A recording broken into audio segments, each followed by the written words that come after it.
Right, so today I'm on the Kersal side of Salford, and if I just show you over here, this is a Wick Lane side of Salford, and that's where I grew up.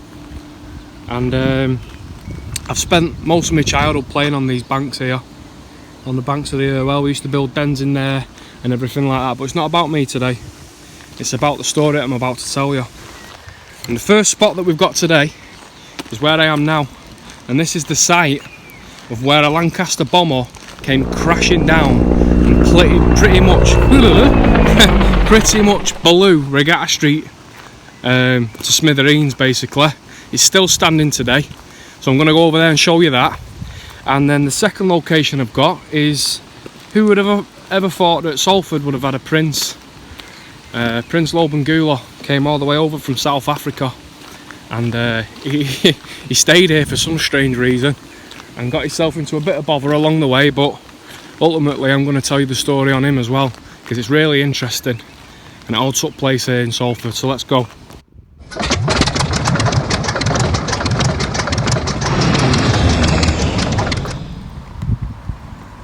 Right, so this road here is Langley Road South, and it's just off Wick Lane in Salford.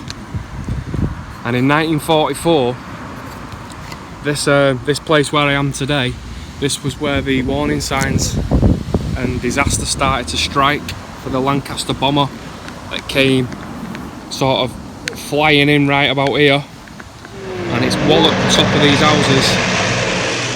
Right, so I'm just directly behind Regatta Street now. This is Regatta Street here, and where the plane would have been coming in, sort of down here, and it sort of took a bit of a nosedive really, and it took the top of these roofs off. And there's a rumour that these, I don't know how true this is, so don't quote me, I'm reading bits and sort of trying to piece it all together, but there is a rumour that there was a house in the middle, or a couple of houses in the middle, and they had to get dropped because of the damage that it took. So this terraced housing all the way along there was sort of joined together at one point, but I don't know how true that is. But what I do know is that it definitely took the top of these roofs off as the plane was failing, and he's basically, the plane's come right over the top here, hit the top of the roofs on the houses, and it's made its way over to the other side of the River IRWELL. And I'm going to go over there and show it you now. Right, so I'll try and speak up the best I can because it is a little bit windy here today. But where I am now, we've just been on Regatta Street, and if you can just see them houses there, where I'm going to zoom in, that's where I've just been on Regatta Street. Now the plane would have come bellowing. There's a lot of stories online that people, residents that used to live here, and they said that they heard this absolute rip-roaring sound, and it was coming right over the top of these houses.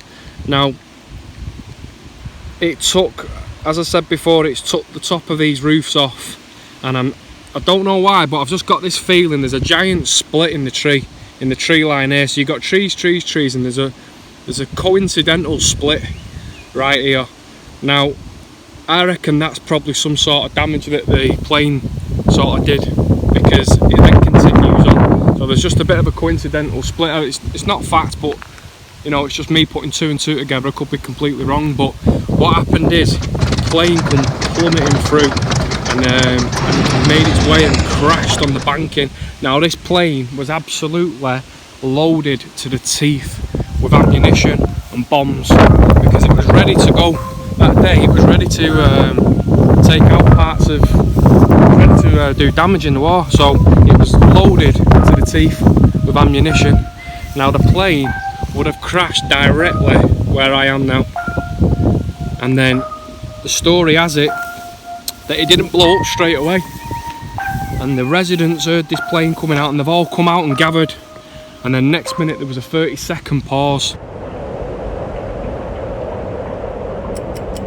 It was a strange atmosphere in the air that day.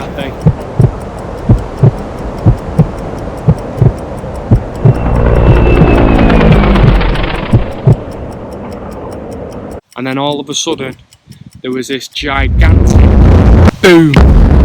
It's absolutely exploded right in front of me now. This water would have just plumed into the air. It caused so much destruction. I think shards of glass smashed out of all the windows locally, and it was heard on the other side of Manchester. So there would have been debris. I bet if you went round here with a metal detector or something, there'd be all sorts of bolts and screws, and there'd be all sorts here. But as you can imagine, all members on board died. Now, I can't even put into terms, if this happened today, how it must have been so bizarre to watch. You know, it was a truly scary, horrific part of history of Salford, and it happened right here in front of me now. Now, some of you will know the story. Some of you probably have relatives that lived on Regatta Street that probably was witnesses. But that day in 1944 will go down as one of the most darkest days that ever happened to Salford. So what I'm going to do now is I'm going to take you over to AGECROFT Cemetery, and I'll show you the monument that is in memory and dedication of the people that lost their lives on the Lancaster bomber that day. But it'll also put me onto the next spot and the next story, which is about the Prince of Salford, Prince LOBENGULA. Some of you might not know about it, some of you will.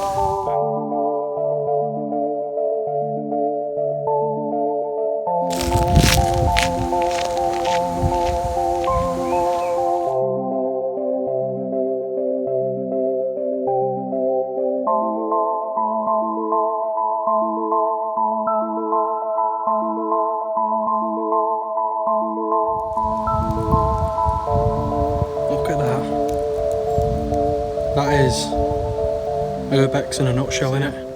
So this monument that you can see, this is dedicated to the memory of the Air Force that died that day. This has been here a bit now, but it's sort of to commemorate the memory of what happened that day on Regatta Street. So it says P. Lyons, H. Reed, G.H. Steele, R. Barnes, A.W. Young, J.B. Davenport and M. Singh. And it shows you at the side there what they all did. Air bomber, flight engineer. And then it says who lost their lives when the Lancaster PB 304 crashed near Regatta Street on July the 30th, 1944. But it's just a nice little touch that it's still here, and it's to commemorate. You know, at the end of the day, they was out there protecting our country, and sadly they all lost their lives. But it's a nice little touch that they've got a little monument for them here in AGECROFT Cemetery.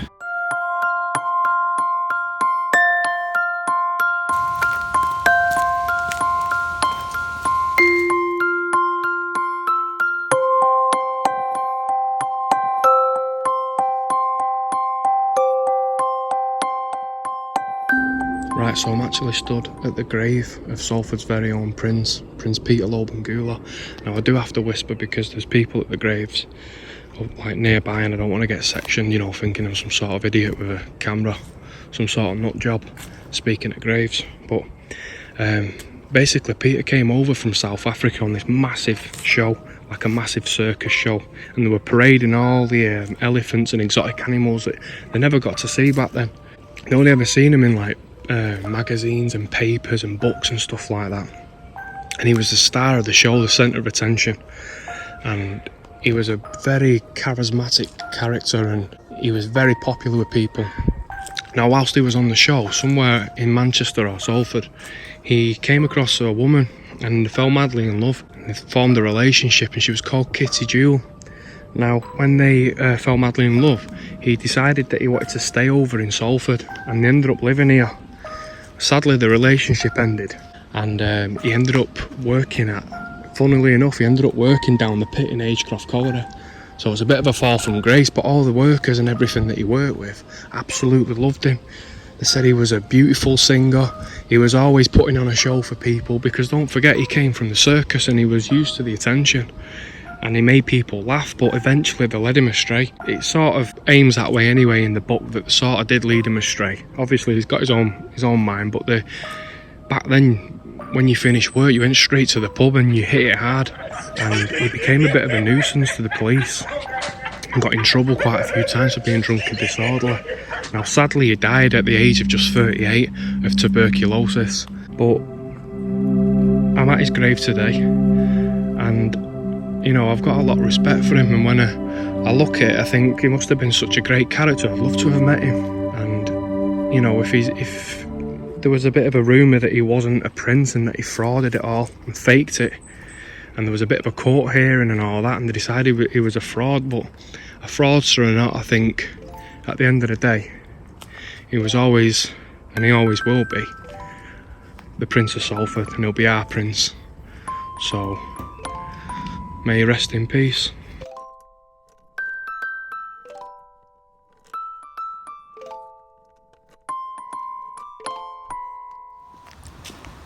Right, so that's it.